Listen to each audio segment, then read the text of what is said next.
entire marketing plan, which we make it for the entire year, and plan it that way.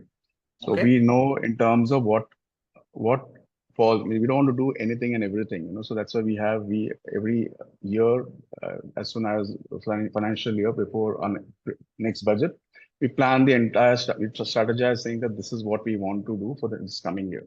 Right. Right. Then we identify the primary objective and the secondary one. So in the primary, we say, okay, certain things which needs to be there, it is there. That's the Nutcracker standard thing which needs to be done.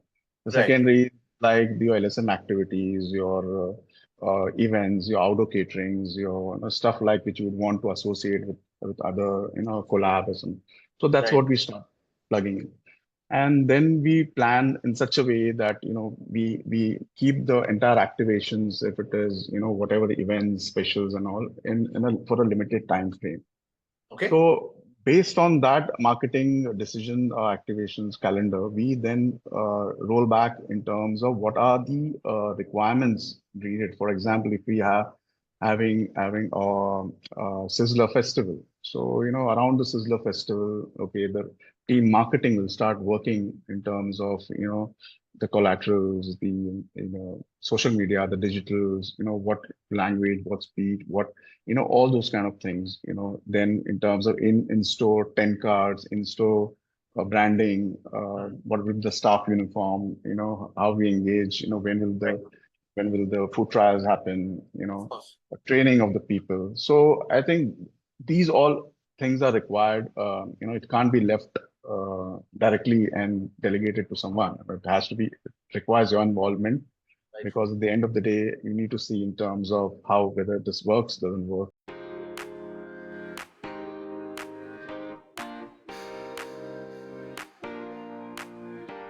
Hello, everyone, and welcome back to today's special. We are very excited to be back after a short break over the New Year, and pretty excited to introduce the lineup of speakers that we have lined up for you this year.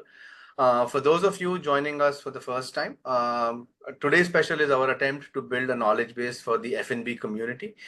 We try to bring and speak with owners, operators, founders of popular brands, restaurant businesses, and F&B businesses, so that we can learn from their experiences, and it helps you also build your brand over a period of time. So yeah, with that, I am very excited to have Gordon D'Souza, who's the CEO of Nutcracker in Bombay. Gordon, welcome to the show. Hello, everyone. Thanks for joining today's webinar. Firstly, I would like to thank you, Ketan, for getting me in this webinar. Okay, well, my name is Gordon D'Souza, and I serve as the CEO of the Nutcracker and Noah by the Nutcracker. I'm sure you must have heard the brand. With over 28 years of learning experience in the food industry, I've cultivated a Yeah. profound understanding of the restaurant industry, diverse market, and cultural intricacies. Sure. So, yeah, I'm eager to share my experience and insights gained from various brands which I've worked with and various markets which I was in.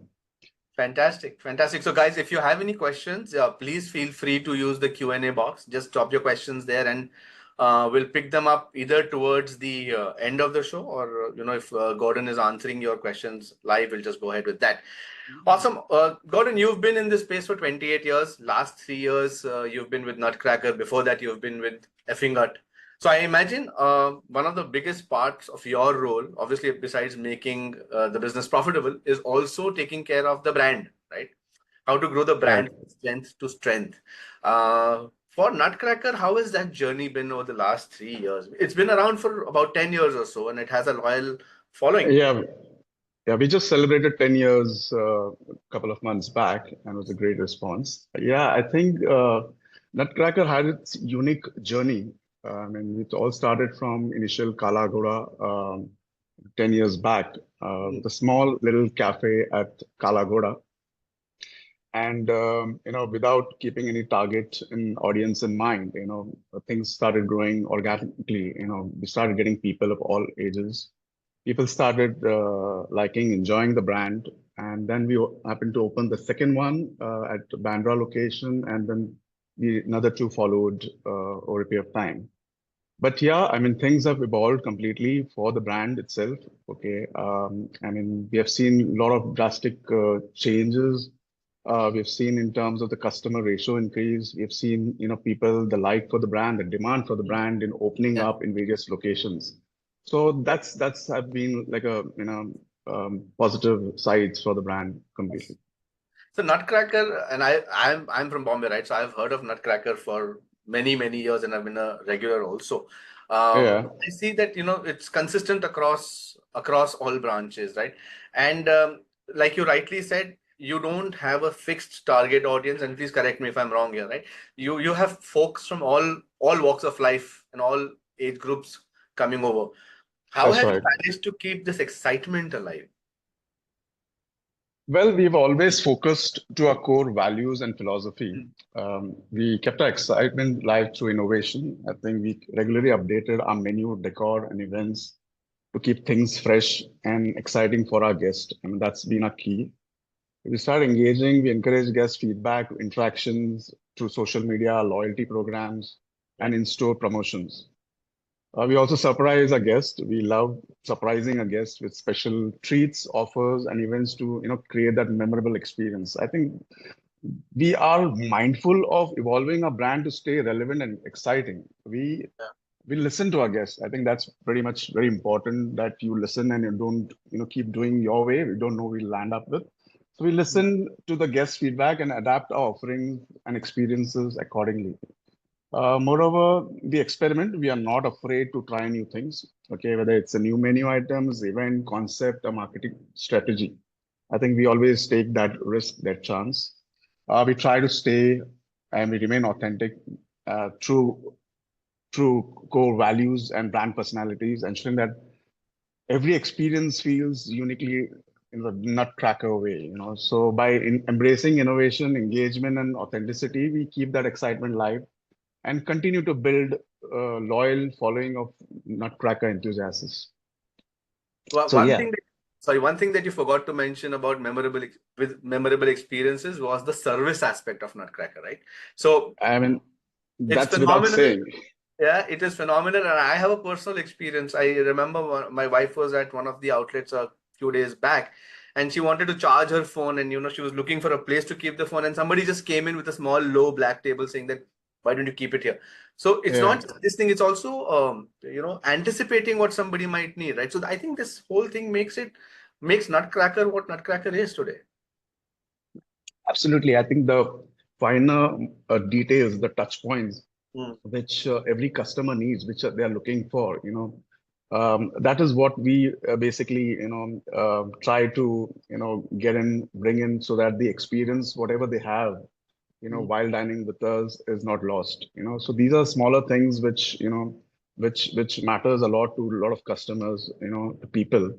And that's what we try to, initiate and add in. And it's these little things that people will remember and talk about, and Absolutely. uh, they will come back for these experiences. And Gordon, you've been around. I mean, you've worked globally in so many F&B brands, right? And these are big brands, whether it's a Yeah. Barista, a Hard Rock Cafe, or Effingut, or even a Nutcracker now. When you're building that brand, right? How do you approach thinking of your restaurant's brand, right? Whether it's taking a brand or scaling it from one to X number, or if it's the first outlet, how do you think about branding? I think the key for every brand is basically, you know, uh, I mean, I worked with brands in Dubai. Worked with brands internationally. Yeah. I think the key to these success of these brand is to be consistent. I think that's Mhm. very key and very important. I Right. mean, most of us try landing up doing a lot of stuff, that sometimes it works, it doesn't work at all. What is required is basically, the cultural adaptations, okay, the market research, understanding the consumer's need, behavior, preferences, and trends. Right. That's what is the key for every individual. Um, Right. and I think we need to be on top of the game, and that's key and important. I started my journey. I think with the various brands. There were I mean most of them sometimes try to do various things. which sometimes doesn't work. It works for them, but in this bargain, they lose out on a lot of, the loyalty of the guest. I mean, you have to give that kind of,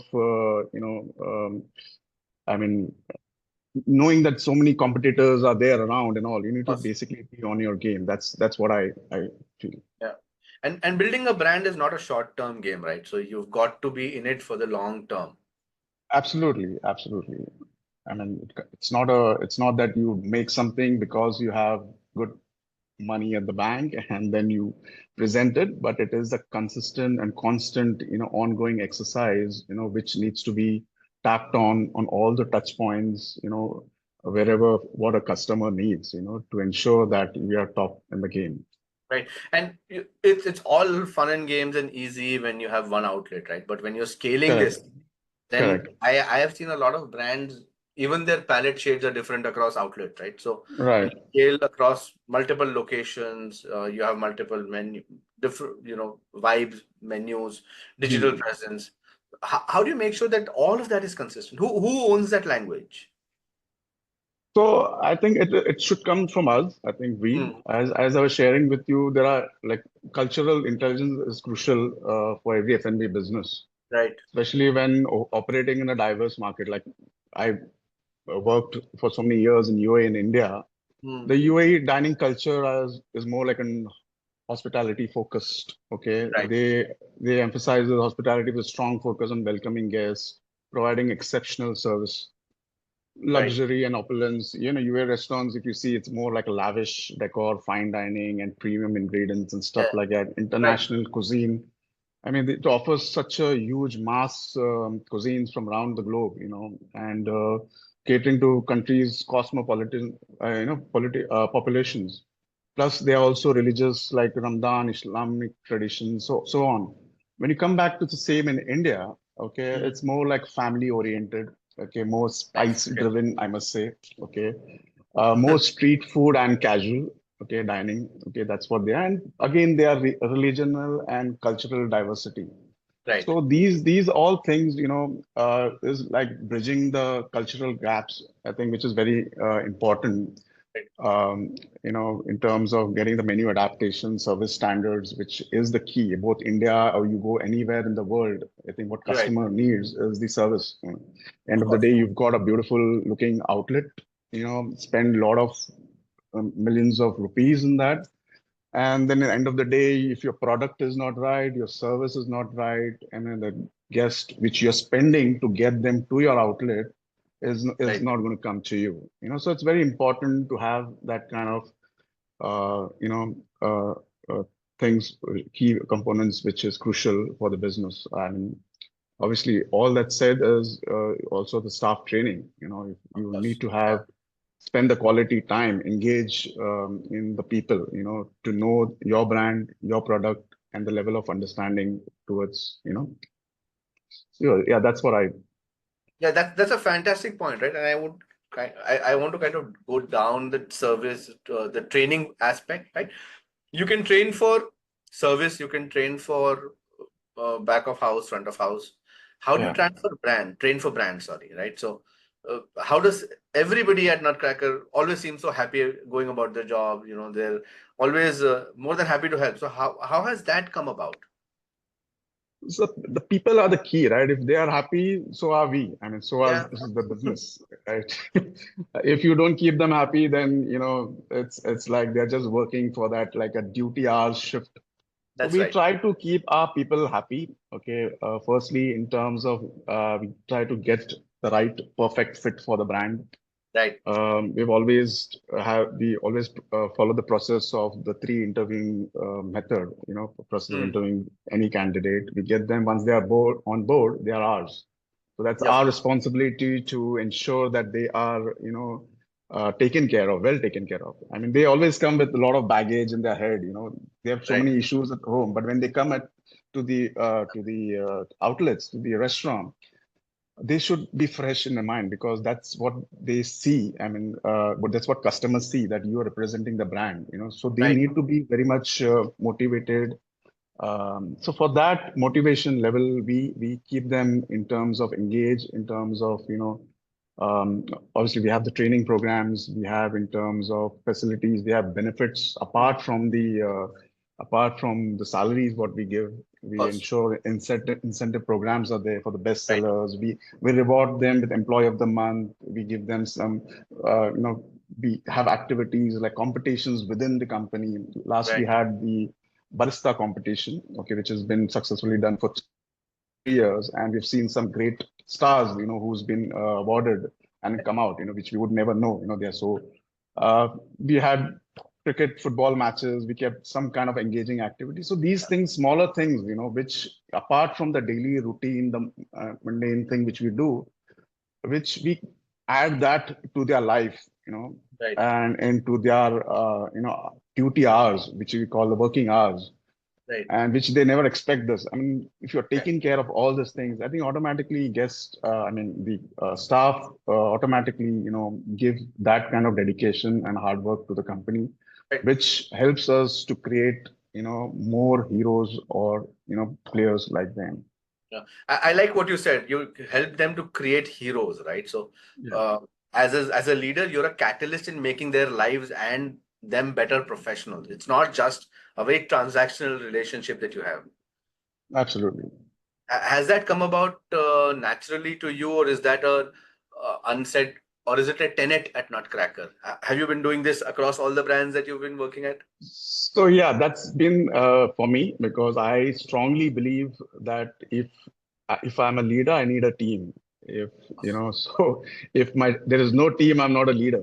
So I think to get this going, I did this entire whichever brands, uh, you know, uh, whichever locations I've worked with, and I've always noticed that has really helped and transformed, different personalities within, Right. So yeah, I mean, it is challenging though. I mean, I remember working for the brand Hard Rock, and we were in different markets altogether. Of course. And Hard Rock itself was like more of more like you wanted a person with that personality of a Hard Rock. When you go to most of the regions like Africa and all, Yeah. or maybe in some parts of India, it's very difficult for them, firstly, to teach them in terms of the menu, the brand, and the policies, procedures, and then develop them and create them as to, the culture of Hard Rock, how it is to be. Right. So I think it's a complete set of training which is required, an investment which is required for an individual to get him, connected to the brand, and that gets transformed or translated into, the entire journey of whichever brand which we work on. So Right. yeah. No, no, fantastic. I think this is going to be key takeaway for me, right? Make heroes out of your people. So it's just something that resonates, and I'm going to put it on my board. It's going to, and it's such a powerful statement, right? But yeah, coming. I, Sorry, go ahead. You were saying Yeah, something. sorry. I was saying I mean, they are actual heroes, because they are from the backstage. They are always, we get a meal on the table as a customer, but what happens at the back, I mean, there are a lot of, the first customer comes at 8 o'clock on the door, and the last customer goes, at 11:30, 12, or whatever the closing time is. That Right. smile, has to be Hmm. retained. That smile has to come naturally. That is what is important. And that is what it is not easy. It's not easy for an individual to smile, keep smiling for that 8, 9 hour shift, Yeah. and and take all the pressure of giving you and serving you the meal on the table, and delivering out best, and ensuring you're keeping your managers happy, you're keeping the owners happy, and then you're keeping the customers happy in the end of the day. Yeah. So yeah, that's very important. That's why I call them as the heroes, okay, who is always on the battlefield. They are basically on the stage. The show must go on, and they are basically, they don't have a choice. So they have to basically. So that's why I call them a heroes. Yeah. Yeah. No, absolutely. And Indian customers, we know, are not the easiest to work with. Uh, but that's a different story. I think that's a different topic. We must catch up sometime else. But coming back to Nutcracker, right? So, You've expanded to multiple locations from Kala Ghoda to now BKC, right? So across the length of Yeah, Bombay. yeah, The Nutcracker outlet not too far away from you, right? Um, every outlet though still has some of its own character, right? So the Kala Ghoda is very bistro-ish. It's very it has that vibe, the Kala Ghoda yeah. one. The BKC one is much more sharper, right?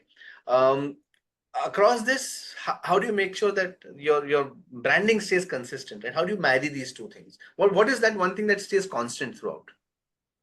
As I mentioned that, by striking a balance between Mm. consistency and uniqueness, we'll Mm. be able to maintain the original essence, Yes, which is the product and the service, which is allowing each venue to flourish with its own distinct character.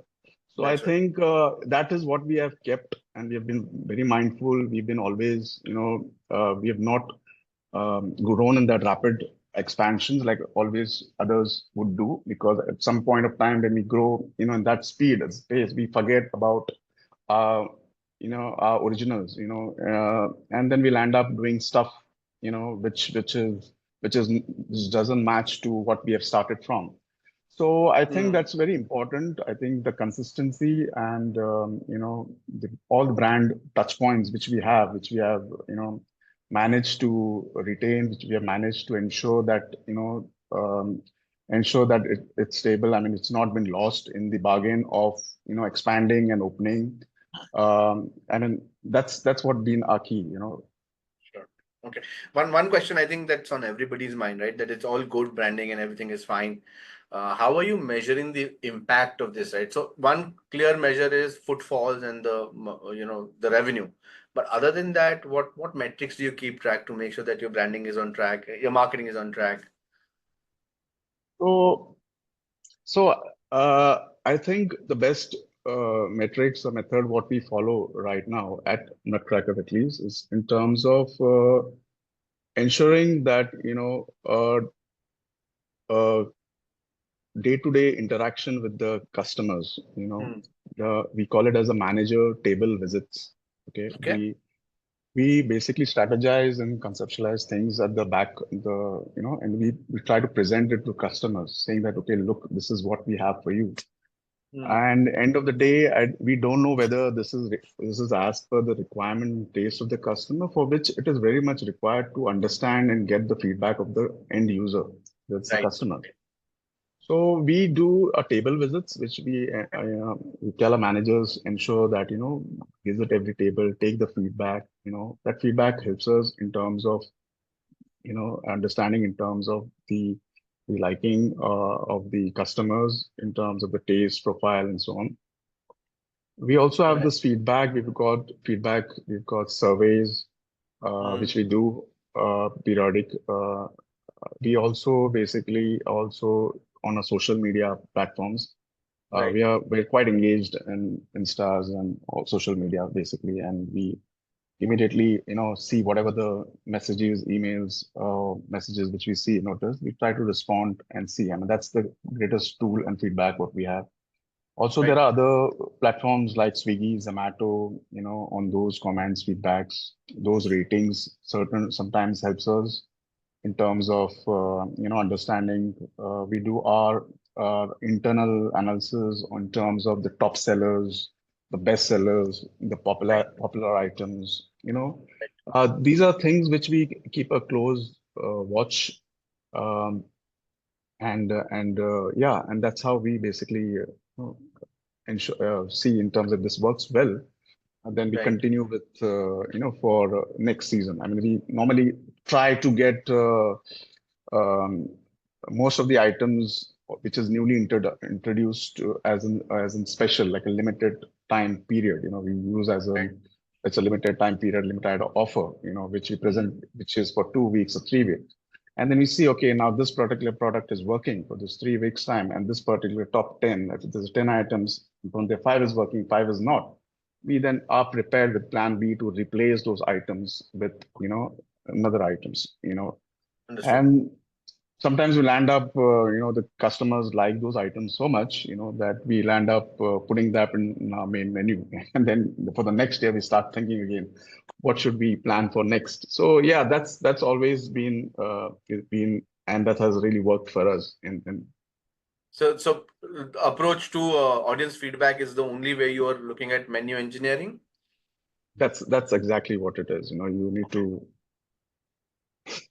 Oh, fantastic. No, makes sense. I completely hear that. So it sounds to me that the manager table visits, the regular customer surveys and feedback, it's a very formalized operation, right? So it's not something that is like an afterthought. It's a lot of thought has been put into the whole activity. Yeah. And how frequently do you measure these or look at these results? So we have a matrix. We have basically we have this manager meets. Daily we do it from the footfall to the ratio of covers. How many covers have which has come in versus how many manager tables visits has been done. So there's a ratio which we follow. Okay. Mm-hmm. And obviously now we've got the guest loyalty program also. I mean, we have signed up with Relo. That has been quite resourceful for us. And I mean, all our customers basically sign up in the loyalty program, which they got the reward points. Right. And since they have these loyalty programs and rewards, they have got a direct connect with us. Okay, Mm. that basically gives them choice of uh, speaking in case they're not happy with something. We Right. monitor their frequency, we monitor their engagements, we monitor in terms of, we also fill in to them in terms of whatever the new introductions, new menus, seasonalities, and stuff like that. So that's something which has really helped us, to. Right. Just one of those components of brand that you don't really necessarily associate with the brand, but feedback, the right time to resolve that feedback is an equally important part of making sure that you're building for a long term and not just a short term. Short term, that's right. Awesome. I want to now talk about the marketing at Nutcracker, specifically marketing, right? I'm assuming marketing in alignment with your vision, looks owns branding. What I want to understand from you is that you have a very active social channel, pretty quick responses. Um, how do you decide what you want to keep in-house and versus how do you decide that you want to involve an agency when it comes to these kind of efforts? So, I mean, when we started initially, earlier, I mean, it was always our marketing was word of mouth. Okay, Ah, people okay. started word of mouth and obviously staff training, in terms of knowledge about the product, and that over a period of time became, a marketing for us. Basically, got popular. So we then started. We didn't have a marketing as a marketing department. I think last 2.5 years we started engaging with some outsource agencies. Okay, which we thought, okay, um, let's create the social digital platform be one aspect which can be taken care of because that's quite mass and Right, they are specialists in that which know the market where need to be tapped, which we had briefed them in terms of what is the basically target right. areas which we need to tap in. Then we've Mm, got creative and the content creation group. Basically, they basically get involved in our day-to-day mm. marketing activities, promotions, whatever the events what we have. Right. So these two things, I think I think which we have right now outsourced. But apart from that, it's always been, people have just come in by word of mouth to us and saying and visited our outlets. Right. Okay. So decisions around the visual identity is always owned, right? And then everything else gets translated from the voice of the brand. What is it that you want to be known for? Are you actively involved on a day-to-day basis in these decisions, or does the team take care of it? So yes, I am actively involved. I think it is very much required to be stay connected wherever it Right. is related to the customers, So Right. I'm engaged. I look after this. I mean, we have a separate group which we maintain. So Okay. whatever, marketing or whatever plans. Firstly, we Entire have a marketing. marketing plan which we make it for the entire year and plan it that way. So Okay. we know in terms of what falls. I mean, we don't want to do anything and everything. So that's why we every year, as soon as financial year before on next budget, we plan the we strategize saying that this is what we want to do for this coming year. Right. Right. Then we identify the primary objective and the secondary one. So in the primary, we say, okay, certain things which needs to be there, it is there. That's the Nutcracker standard thing which needs to be done. The Right. secondary, like your LSM activities, your events, your outdoor caterings, your stuff like which you would want to associate with other, collabs. And so that's Right. what we start plugging in.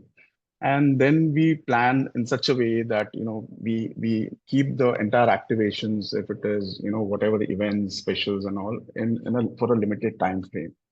Okay. So based on that marketing decision activations calendar, we then roll back in terms of what are the requirements needed. For example, if we have having a Sizzler festival, so around the Sizzler festival, okay, the team marketing will start working in terms of the collaterals, the social media, the digitals, what language, what speed, what all those kind of things. Then in terms of in-store 10 cards, in-store branding, Mm. what will the staff uniform, how we engage, Right. when will the food trials happen, Of course. training of the people. So I think these all things are required. It can't be left directly and delegated to someone. It has to be, it requires your involvement, Right. because at the end of the day, you need to see in terms of how whether this works, doesn't work for every end user. And you can't even do this last minute, right? So unless you plan for it, you'll never be able to ensure. You have to plan. I mean, the success of every marketing activities and all, it's always planning. If you don't plan well, and the execution is, because what I believe here also, if we make something, we create something, a new product, a new launch. Firstly, it's very important for a buy-in from the team, especially the front of house, because they are the servers, the waiters who's there on floor, because they are the salesperson, right? I mean, if they are not confident about the particular product, they are not well knowledge, been briefed about that product, you will not be comfortable to sell that product to any Yes, customers. You'll always have a setback saying, just something new. Why would I want to? I mean, what if customer asks me this question related to this? Am I prepared for that? So he always, the server waiter always sees that what he's comfortable with selling or being, what he's learned from, that is what he'll try to push. of So I think course. it's important for a buy-in from the team down the line for every promotion, for which these product development, team, the entire marketing team, we start brainstorming and we start working towards, that set goal. Right. Right. You happen to mention that part of your marketing is also around partnerships and other things. What's your stand and how do you approach collaborations? Because now there are a lot of, not now, I mean, there are a lot of food writers, influencers across the board, right? How does Nutcracker approach that partnership? I mean, if you see Nutcracker pages on or the sites, I mean, we have never engaged much with the influencers and stuff. Okay. As I said that, I mean, influencers, I would say, which comes naturally, a customer who comes in, gives in the review. It's not a paid review. It's not the one. So we don't believe in that. And we believe that every customer is basically is the one, the feedback what they share is very crucial and important for us. I Right. mean, by one influencer writing something about the product versus the 1,000 customers which is coming, I mean, it really didn't, I mean, somehow it didn't connect to me, But Yeah. having said that, that is something which works. It works on the platform where, if you have that many number of followers, it Yeah. it reaches to the mass. So that's Right. kind of some kind of budget advertising, which I call, because we can't afford the hoardings, we can't afford the billboards and all. So what is required is these people at times. But Yeah. yes, we have started engaging of late, but we are very mindful in terms of who we are engaging with also. Right. I mean, are those influencers having a similar philosophy, thought, mindset, the taste, and does he know in terms of about the product and the entire experience and all? I mean, that's where we say, okay, but that's never been paid. It's always been from their Very side. So organic. yeah, Yeah, I very see a organic. loyal customer is the best influencer, right? Exactly, exactly. I mean, the customer who's coming to you every week, he's been there with you. I think that is the biggest person influencer for me, because Yeah. he's a paying customer at the end of the day. Yeah. Yeah.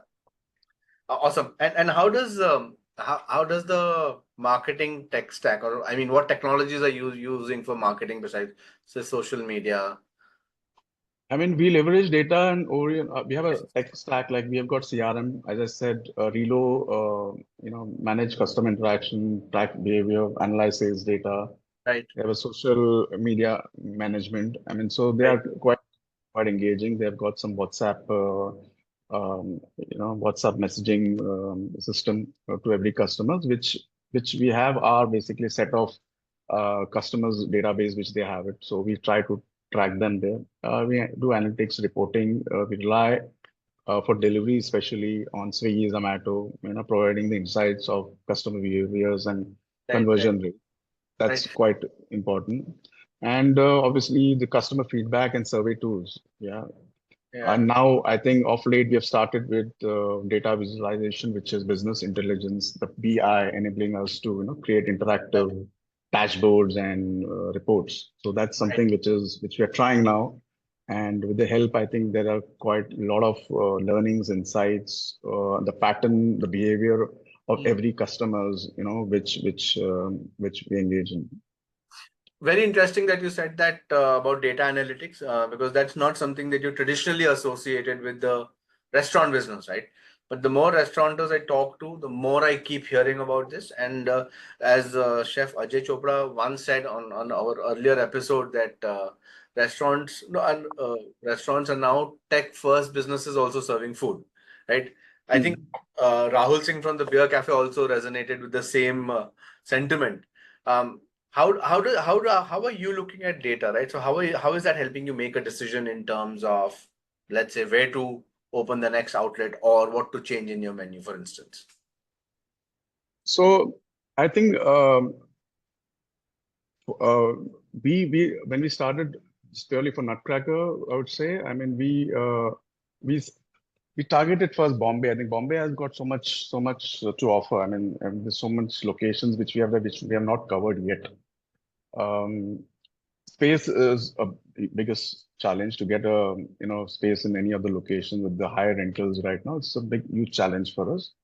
But the demand and the customers' demand, I would say, they always, come up with their feedbacks, and they keep coming and asking they to send us email. I mean, we know the customers personally, so they send us, hey, look, there's a location here. Why don't you open here? Oh, nice. So yeah, so that keeps on happening, but and we've been trying to get locations in certain areas because we know our geographical presence Right. where is required when a tracker would really do well because that's Right. the target. And to to to get that data information is one, as I said, that it's going to be the direct customers. Mhm. Second is through deliveries. Basically, we see a lot of deliveries. Like I get deliveries from uh, Andheri Powai to my Bandra location. Oh, wow. Okay. Okay, so then I get, between Kalagoda and Palladium, there is another, I mean, there's nothing, and Bandra, there's nothing in Shivaji Park. So get a lot of, from there. I get something from Chembur, Vadala. So these are all locations basically which customers know us and they started ordering stuff for us. Nice. So, I mean, those locations are, I mean, those are the right, areas. I mean, those are the locations which we want to tap in. We want to we believe that, those locations, if we fill in those, Right. and we have identified those. I mean, it's not that Right. we have, but I think, as I said, that, we need a right spot and right location, and just to, cater to these people, our customers. Understood. And how does this data, how does this flow into your overall marketing strategies in terms of what campaigns to send, what campaigns have worked? Do you track that very closely? Yeah, so we do that. I mean, we basically have our delivery is completely dependent on Swiggy and Zomato, Right. and now we have just got Dot Pay on board. Okay. Okay. Um, I mean, Swiggy Zomato has limitations, to certain terms of delivery. Like they go to 5 to 7 kilometers. Above that, it becomes a little bit the charge higher though. But obviously, then the customer also has to pay a little bit premium in terms of for that one value meal. Um, what has been offered to them. So we started with Dot Pay. I think that's a direct delivery platform. Okay. We also do deliveries to our direct deliveries to, our staff basically goes, if it's a closer, if within the next building or so, we start delivering to the customers. Of course. So I think what we do is these data is what we get. Firstly, the data, what comes in as the first customer walks into the door. I mean, that customer's phone number is something which we connect with, and that phone number helps us in terms of, to basically engage with customers. Okay. Right. I mean, we don't spam them, we don't keep them, loading, bombarding with all the messages. We send Yeah. them whenever is required. Right. And yeah, and we track the customer's behavior pattern in terms of, there's something called frequency match, in terms of frequency tracker. We see in terms of the set of Right. customer which comes for 30 days, 45 days, 6 months, Okay. or they never Okay. come, that Right. customer. So we try to analyze that in terms of, okay, the 30 days, this customer, okay, is a regular. So, he Right. is not interested in anything. He is your regular. He needs a good service. He needs a proper product. He needs whatever, Nutcracker Mm. experiences. So he'll be your loyal. He'll be always there. Right. One which is 45 days plus, he is basically a customer who has either traveled, not in the Mm. location, or maybe he's a customer who is had a bad experience, and who has never showed, or we don't know exactly what is wrong with that customer. So Right. we try to, target those customers to understand, what went wrong, and we try to reach out to that customer through, calling them, inviting them back to the outlet, saying that, okay, look, we have been missed for so many days there. And that's when Right. we realize, we come to know the true reason, feedback from customer, why has he, moved out. And then Right. we automatically, as we try to engage with him, we try to get him back. The ones which is 60 days, I mean, is already been a lot of time. I mean, Of he's been course. away Of course. from the brand. So we Right. try to, keep him engaged, or send him information, look, hey, we have introduced this, we have introduced that, now at least now you show up, something like. Yeah, and so it's very interesting you said that, right? You don't want to spam them. So it's so how do you take a call whether this is going to be spam or this is going to be informational? Is that by creating specific segments and making sure that you're sending specific messages to specific segments? Yeah. So, I mean, what happens, customer, there's also fear in the mind of any customer's mind. I'm sure it will be yours also. Should I give the number to the desk or to the Of host course. before I Yeah. enter inside? Right. Because what has happened right now with the system, which has evolved completely, is people start, bombarding you with a lot of messages. Especially if you see you're on this New Year nights and 31st and all events and all, Yes. you get loaded. You can't make a decision. In the end of the day, you start ignoring that message, or you Yes, block the consumers, that's true. or you get irritated and you call up that restaurant, you fire the left and right, while. So I think we understood that we only we have limited, we have targeted, limited our basically, messaging system. Okay, we didn't want our customers to feel that, have that irritation. So we Right, send them as an information saying this, look, hey, look, this is what is, happening.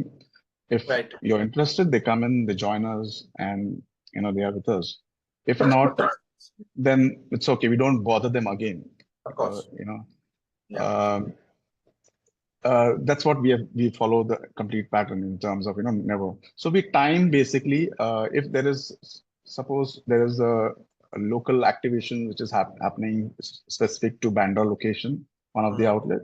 So we'll target that Bandra, area altogether, because that will make sense. You would not expect somebody running and coming from Kalaghura to your Bandra locations, right?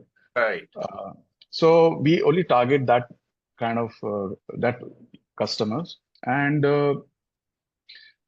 we also give them option for customers. Look, if in case you think this is coming too much for you, you can always, say do not disturb or block us, for Understood. receiving message and all, and let us know. And then we use the other platform in terms of getting engaged is the social media, because Yeah. Instagram, that is where basically is for the mass.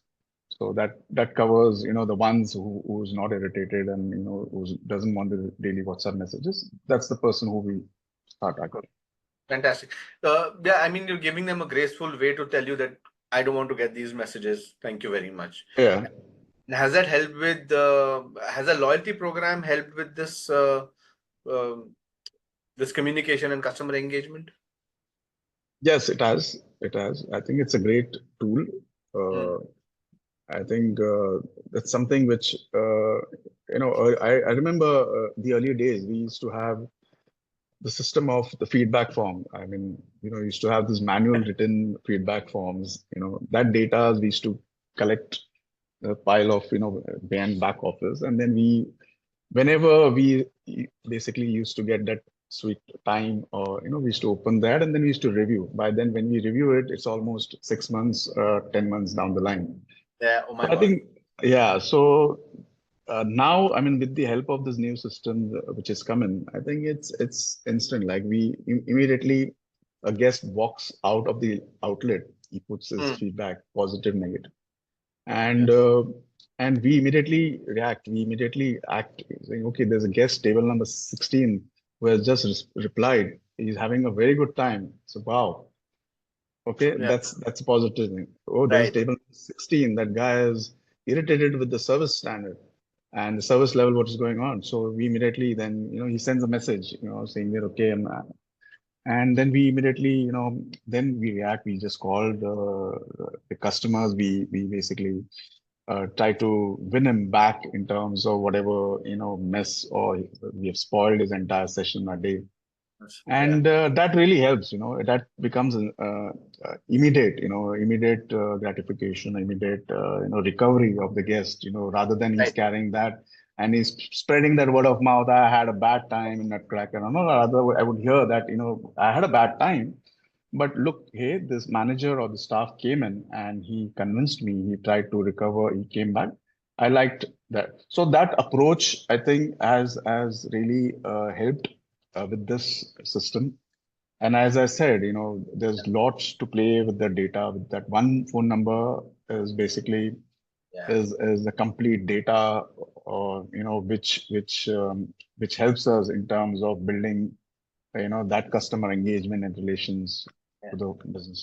You just have to be very careful about how you use it, right? So Yeah, yeah, overuse it and it's not going to yeah. be helpful. Yeah, so we are also very also. I mean, we don't pass on our datas unless we have that confidential, documents which has been signed Right. off, and there's no misuse of those datas, because Right. nowadays there is too many misuse. So we ensure that we have engaged with people, with companies, which we trust, and we know that they will protect our data rights.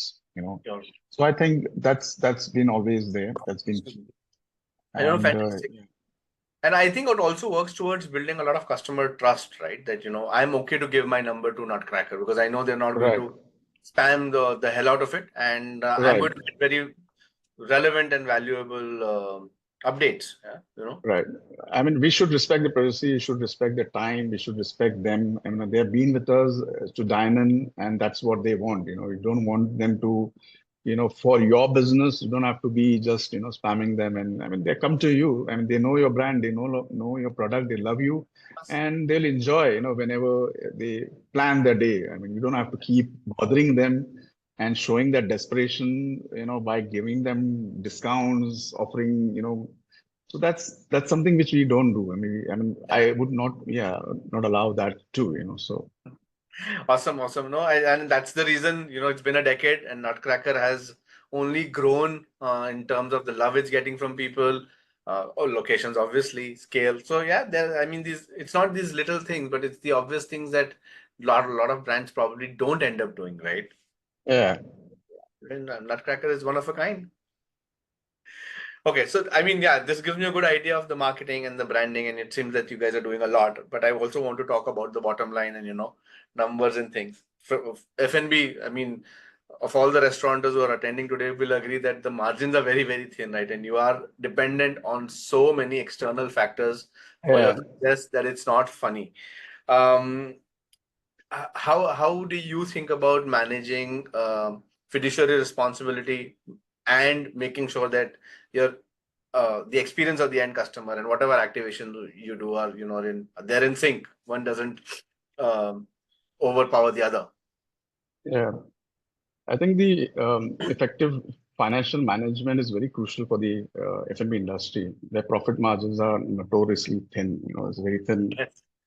I think if we know and we are in the game and we know what is the trigger areas which needs to be tackled, okay? Hmm. If we understand that and we work on that, I mean, you can really, have a successful store or restaurant.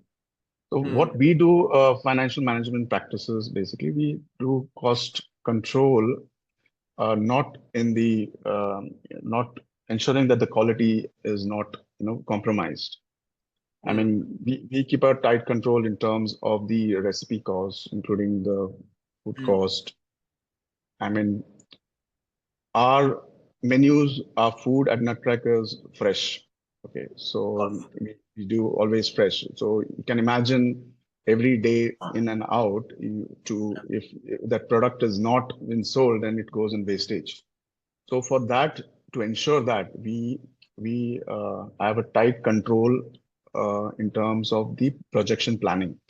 Hmm. So we plan in terms of what needs and how much needs to be produced.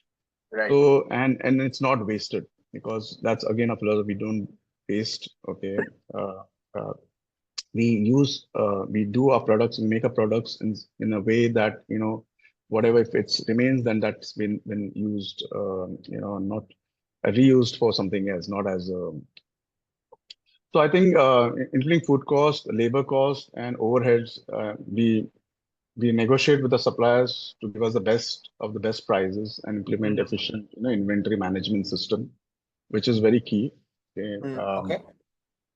So then we do menu engineering. We regularly review and optimize our menu to ensure it's profitable and align with the customer preferences. I mean, this includes analyzing item profitability, adjusting pricing, and introducing new items. As I said, that Right. this is also key to understand. If you have some item which is not moving and it's there on the shelf, you're just making it because you need to fill in that counter of yours. I mean, it's getting wasted. It's no use. So I think we work towards the new development rather than keeping that on the shelf for a longer time. And obviously, we do the inventory management. So we implement like just-in-time inventory management to minimize waste, reduce stock, and ensure freshness. As I said, labor management is something which um, reducing labor cost during slow periods and educate staffing during high peak hours. So Right. I mean, that's what we focus on in terms of people is something, again, the two cost, which is, I mean, rent is something which you can't do anything about it. I mean, that is something Right. which is there on your P&L. Yeah. Um, it gets escalated year on year. Big part nothing of can your be done paycheck. about it. Yeah, yeah. So what is in our hands completely is the controllable cost, the COGS, basically, where you play with. Right. Because if you manage that, if your system and your processes is completely right, your manager is doing the right thing in terms of keeping a track of all these things. I mean, that gives you a very, healthy profitability. Um, you have to basically, and second is your labor, in terms of how, you manage your staff, the efficiency, Mm-hmm. in terms of each department, how many people you require, how to utilize them during slow period, busy hours. So Right. I normally, what I do is, I think for the when it's slow period, I mean that's the time I try to try to cover a lot of staff, in terms of leaves and whatever, Right. holidays or whatever they are required, so, and by the end of the season, I tell them like, look, that's where the money is in, so I need your presence there. So when I say I cover, uh, instead of, it's not a traditional 8, 9 hours of working, then yeah, it's Right. my work is done and I'm gone. Maybe you should do is um, have 6 hours of working during slow period and use that 4 hours, maybe, to the later stage. I mean, Right. later in terms of, utilize them when it's really required. I mean, I'm not saying that you use them for that 9 hours to 14 hours, but I'm saying use them in case, that additional, maybe instead of 9 hours, you work for another 10 hours, one day, and then 4 hours what you have accumulated, it can, maybe every day that one hours can be. So that way you are not adding in extra labor during the busy Right. period, but you're utilizing your current, um, you know, manpower efficiency, to the table. But Absolutely. which is also important. But sometimes staff they feel, array, it's busy period. It's slow right now, and there's so much stuff. Busy kid time. We don't have extra people. But they Right. don't sometimes realize is, most of the restaurants are now having the service charge and all that thing. So they don't Yeah. realize that, when you add in people, your contribution of service charge also gets reduced. Of When the course. business grows, yeah, Right. so you get the big portion of the service charge. But Mm. Okay. when Just your business grows and your number of people which is exceeded to more number, then it right. really doesn't make a difference. So I think there's way how to explain the people. And if you see, I mean, if you see in the labor, basically, mostly if there are less number of people, the efficiency is superb. I mean, you get good food quality. There's no complaints. There's nothing. Everything is spot on. Yeah. So yeah, so I think that's where, that's where I has been the key for us. We've Yeah. maintained the quality, the customer feedback. As I said, we invested time on the employees, worked on the Yeah. menu strategies, and continuous improvement. We foster, by implementing these financial management practices and balancing profitably with quality customer service. Nutcracker has always maintained a competitive edge in the F&B industry while delivering exceptional value for customers. That's what is been the key. So everybody is a true stakeholder in the success of Correct. Nutcracker, right? Correct. Without that, Correct. it does not work out. Yeah, you have to take everyone, get involved. For my financials, at least I get my managers also involved in the discussions. Mm-hmm. We have a weekly KPI meetings. We have given a KPIs to each manager. Okay. Right. So these are your key KPIs. Every week you need to, come to the office and present. Okay. And that has really helped, the understanding and knowledge of business because it's the end of, as I keep saying, in the end, we will be on the back sitting in the office and trying to, balance the figures. But Yeah. that thing happens at the ground, right? If your Yeah. sales are good, why? Because of these people. So if they don't know what is working, what's not working to them, they will not put in the efforts. They will know the And the cost closest to is, the ground, right? yeah, and the closest to the ground.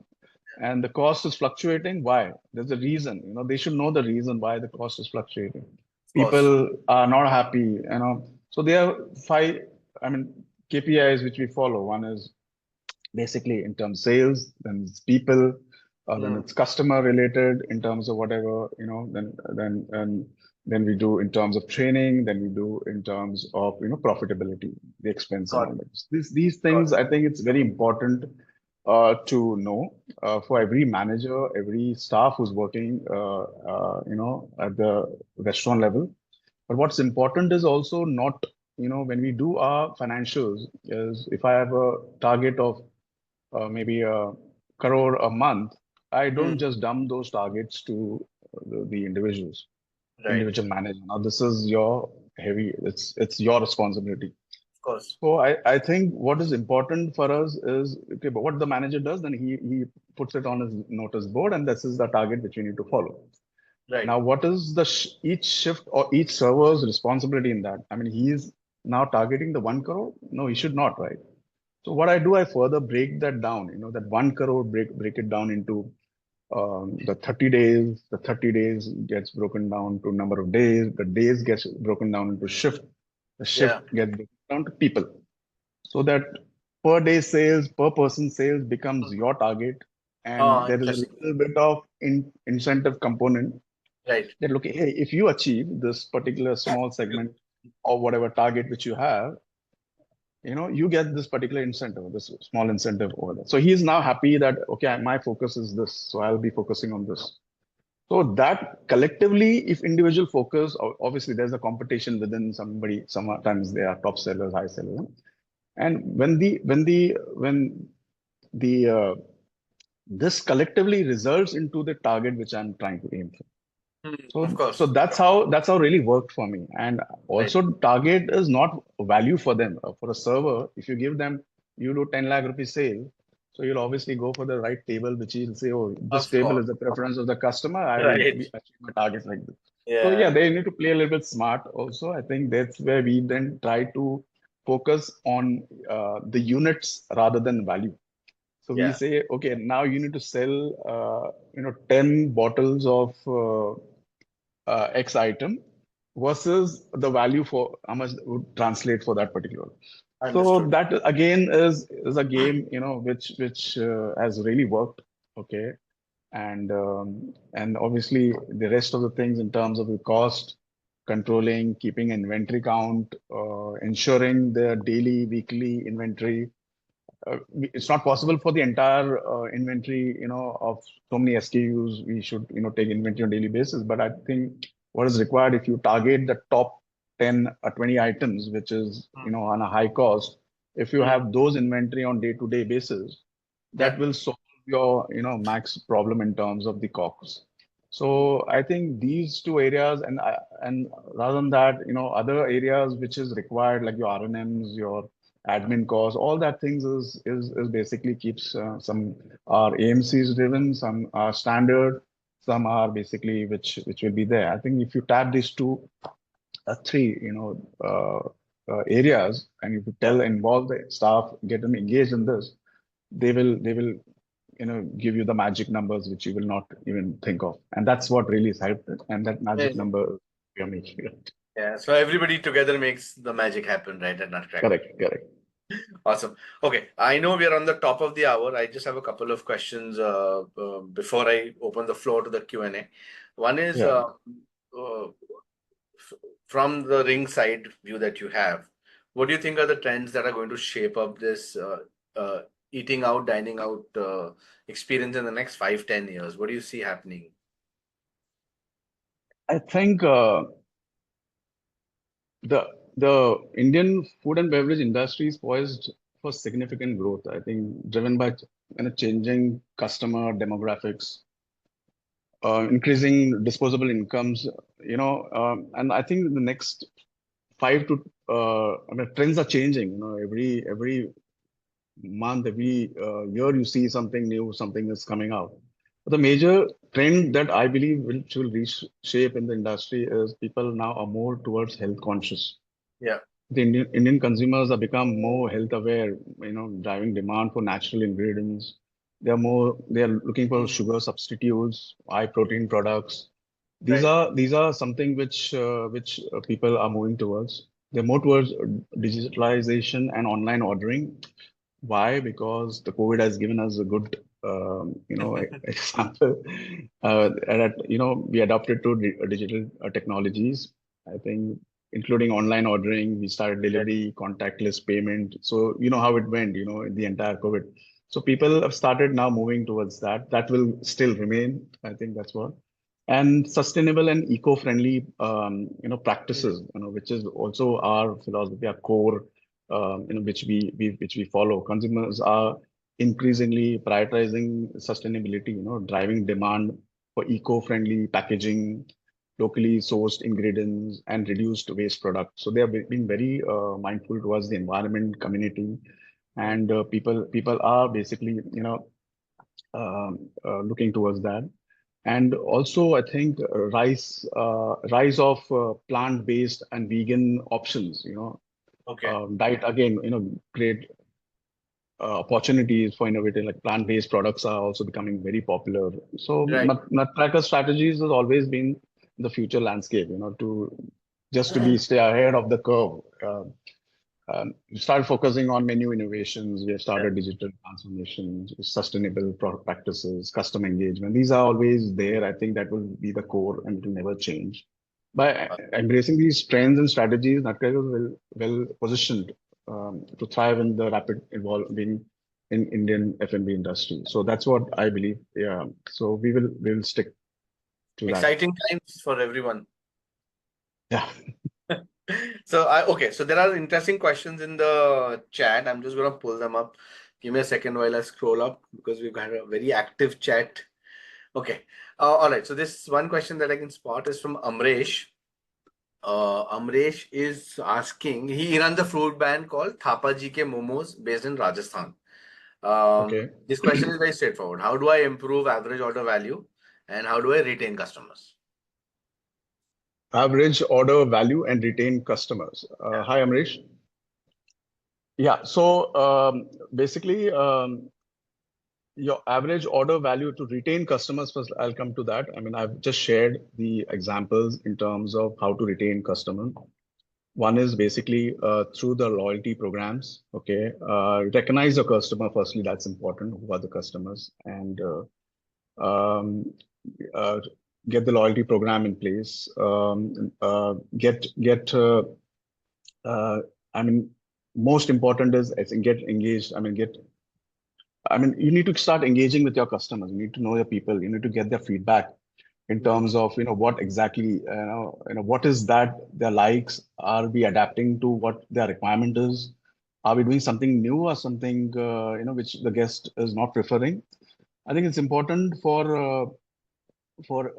us as a brand, because sometimes we launch something and we expect, to run on auto mode.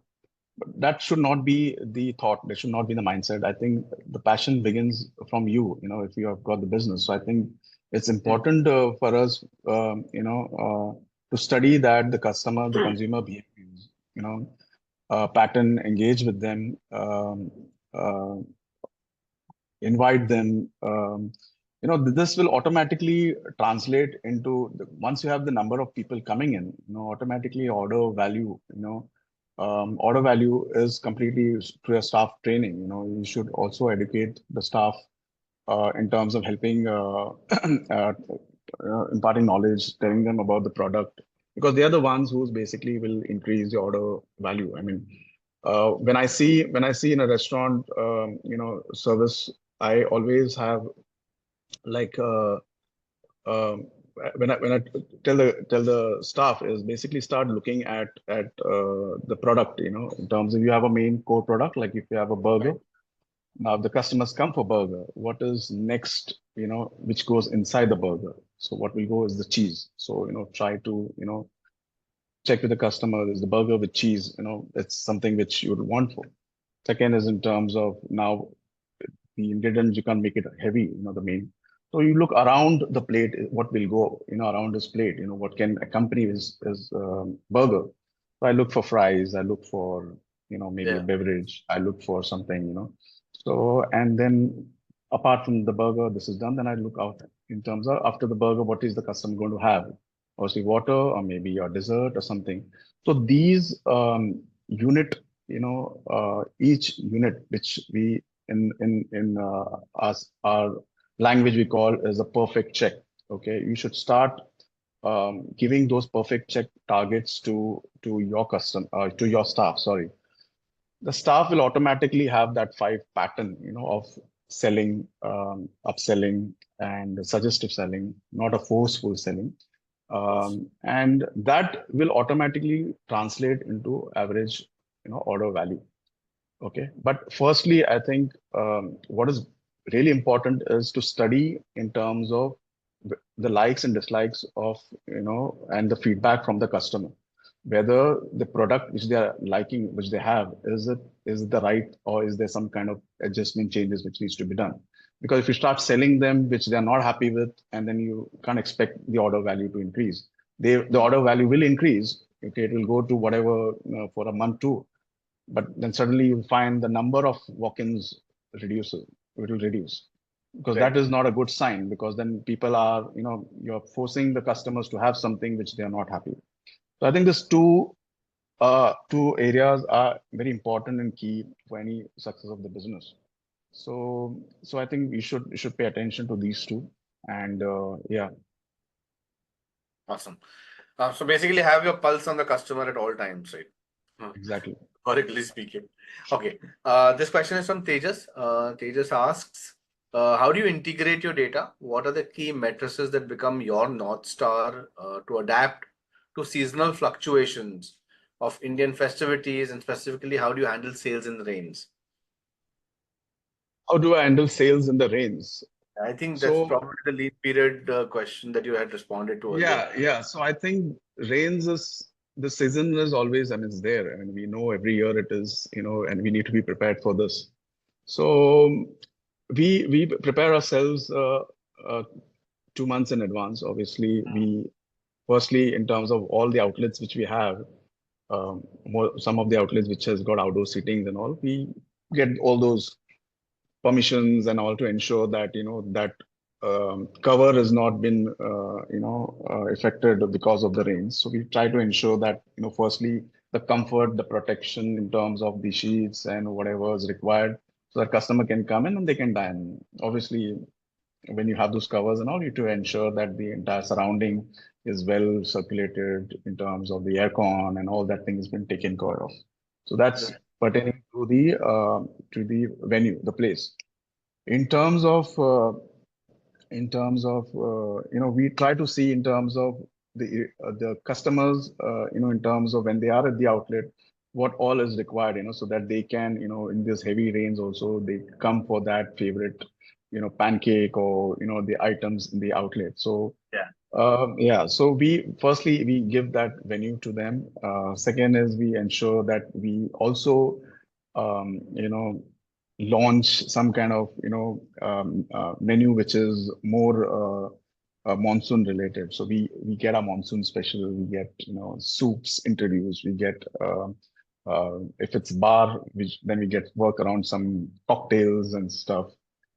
We try to work on all possible ways in terms of, to make it to get our customers to, attract to these kind of, new stuff. We promote them. Sometimes, it's very difficult since we are in Bombay, the traffic and all, because of the rains, it Yeah. gets really stuck on. So we also then tap into the deliveries, because that becomes, suddenly you'll see there's a spike in delivery sales, because people now don't move out. They start, ordering food from the delivery platforms. So we Right. start basically, coming out with great stuff offers, which is value based to the consumers, Okay. so that they don't feel that they have been left out, in terms of from their favorite brand altogether. Yeah. Very interesting. So menu is one part, and the other question was around North Star metric to seasonal fluctuations. I think a North Star would still be around revenue. Yeah, it is revenue focused, but revenue through, I mean, it's Customers, I would say. I mean, that's what. Okay, fair enough, right? Okay, so there's another question from Amresh. One is being they're a micro niche food brand. What should they take care of while scaling up? And I'm assuming that when he's asking this, is they're probably talking both about revenue and the brand. And what is Yeah. the biggest challenge of launching franchisee of a food brand? Okay. So I think first question about the micro. You know, as I told you right now, there's a lot of customers who's very much health conscious. They're very much in terms of safety of the food. Right. Okay, the cleanliness, the hygiene factor. I think that's become very, very important, crucial. Um, because that's something which it's you can't compromise that on. Okay. So I think that's a key factor for the micro markets, which and obviously the best product and the service line is Hmm. what people are basically looking for. People, I mean, still we know a lot of venues and all. They have amazing foods which has been sold, but at times it collapses because the safety and hygiene standards are not at par as per the expectation. So that's a key driver to any success of the business. I think we should be very much we should start looking at these areas, and the rest, as I explained, it's going to be the entire staff training, your customer engagements, and all these things which is needs to be focused on. Okay. All right. I am going to take one last question, and this is a very detailed question, so I'm going to pick it up. So bear with me, Gordon, while I read out the question from Shanmugh. He's saying that my restaurant is a franchisee of Metro Bucket Biryani, serving all sorts of biryanis and a small menu with starters. But he feels that the menu has only 7 types of biryanis and nothing else. He's like, I think that the menu is very restrictive, and that's why sales are not where they should be. Uh, Okay. he's probably thinking of moving out of the franchisee model and rebranding with an extended menu, 150 items, right? He's thinking of including biryanis and tandoor items and Chinese and breads. What is your suggestion on this? Is this like a cloud kitchen operations or what? I mean, how would I I? don't know, Shanmugh. Are you running a cloud kitchen? It's both saying. Okay. So I think Cloud from and dine. seven to 150 is a huge difference, like a big jump, right? So the customers, what they like is more in terms of a limited menu, which is basically a menu which is which they could adapt, they could taste, that has to be in terms of which they understand more Yeah, importantly. Okay, because what I believe is that customers and it has to be well explained also. I mean, the 7 biryanis which you have got obviously should have also had biryani with, as I said, some accompaniment, like maybe you would have added starters, maybe you would have added something in and around. If that biryani is a concept, then you could have added a few things, and then some line items which will be parallel to that, yeah, which someone who wants to have biryani, if someone doesn't have to have. You don't have to create the 150 long list of biryani, because that will really make a customer lost in terms of yeah, reading out to your menu. So I would pick those star items, basically which worked out. So best way to do it, if you have that 7 biryanis right now, you start creating seasonal maybe biryani options, or maybe starter options, or maybe the items which you want to put the 150, pick 10 items from that and start adding into this one. And yeah, see in terms of this 1, 2 months with a little bit of promotion, marketing with Cloud Kitchen, Swiggy, Zomato, promote that as your hero star items, and see in terms of what the response is. If it stays back with a good number exceeding to more your expectation, place that in your menu. That becomes your main menu item. So I think that's how you will have to start building your menu items altogether. Otherwise, you will confuse people. I mean, the 150 items will make customer lost either here or there. I mean, you have a limited menu, you have a good, nice description. What are your specials? Identify that. You put that on the menu, and I think that will really help you in terms of to scale up. And most of the people sometimes they don't understand the menu well. They are also, keep in mind that people are spending money, and sometimes we tend to create some items which is fancy names and stuff like that. Now I'm spending that 500 $600 to purchase that item. I'm Yeah, risking that 500 $600 at your cost. yeah, So I'm taking that first drive to purchase something. So until unless I don't know how the presentation is, I don't know how the how the what's the price of that item, what is basically the final item which comes to me, the taste factor profile, all that things, I will really not know in terms of where leading to. So I think it's very important to understand that first before driving to the decisions of launching that 150 items. yeah. No, So fantastic. yeah. Yeah. No, no, sorry, I didn't mean to cut you off. What I hearing is keep it simple, right? Keep it simple. Exactly. Keep it simple. Keep it in one direction. Don't make it very confusing for customers. Focus on the items which is selling the most. Create items which is seasonality. And if you find that item is working well, get them in the main menu. Yeah, And that's how you start building your, items all together. And if you're launching some items, have a good description. Maybe what you could do with that seven, those items, you can give one if somebody orders for biryani, pass one as a complimentary for that customer, so at least he gets the taste, and next time he remembers that item and he starts ordering. yeah, And because that's the marketing actually, because a lot of people fear, Are mera ek biryani chala jayega extra which I have launched. I mean, you should not be afraid of that. You should be more open, in terms of passing on that yeah, one new product launched to customer as a free, a complimentary. Maybe he will try that out, and that will become your star items, one fine day. Because you're not losing anything, you're just losing the cost price of that product against what the value would be.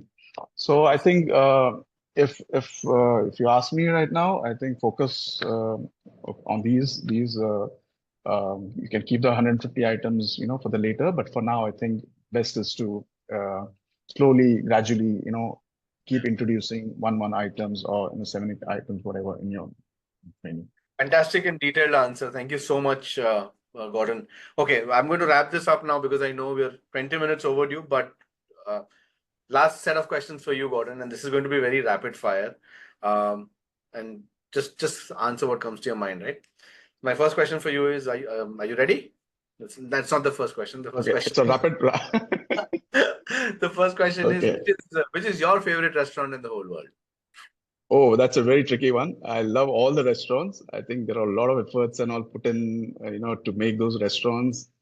So, I mean, the places we prefer vary according to taste, culture, and the mood, right? Along with our experience and the first impression, of course, of that place. So, I would not say that this is my best restaurant. So, I would keep I'm that playing it as. very safe.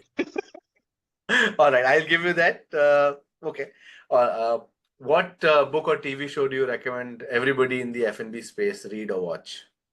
I mean, there are plenty right now available online, offline too. I mean, I read Setting the Table. I think that's Transforming Power of Hospitality into Business. That's by Danny Meyer, I think. Yeah. And The Heart of Hospitality. I think it's the great hotel and restaurant leaders. They share their secrets. So, author is, I think, Mikha Solomon. Yeah, if I'm, yeah. Okay, So, lovely. We're going to take those names and we're going to share it, so don't worry if you've not got them. And who do you recommend should be the next guest on this show? oh.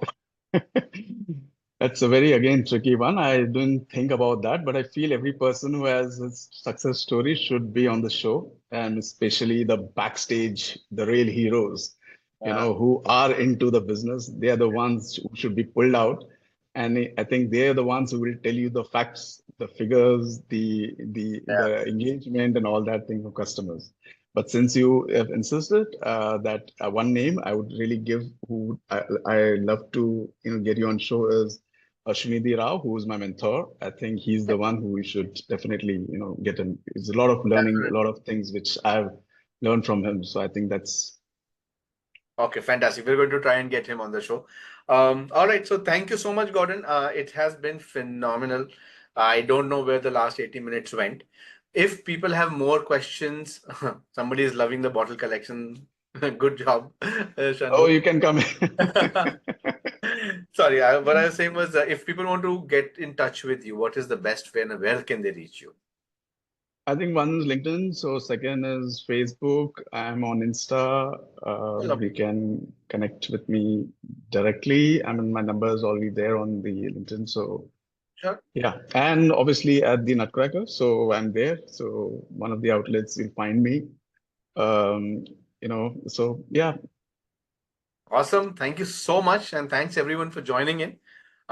We will send out this recording with all the recommendations that Gordon had and access links to his social profiles in LinkedIn. So, yeah, thanks for being such a participative audience. See you guys soon. And thank you, Gordon, for being such an entertaining thanks guest. everyone. Thanks for their time. I think it was great with spending time with your beautiful people. So I really appreciate for being there. Thank you. Thank you All so right. much, Ketan. Thanks. Have a good one. Bye. See you. Bye.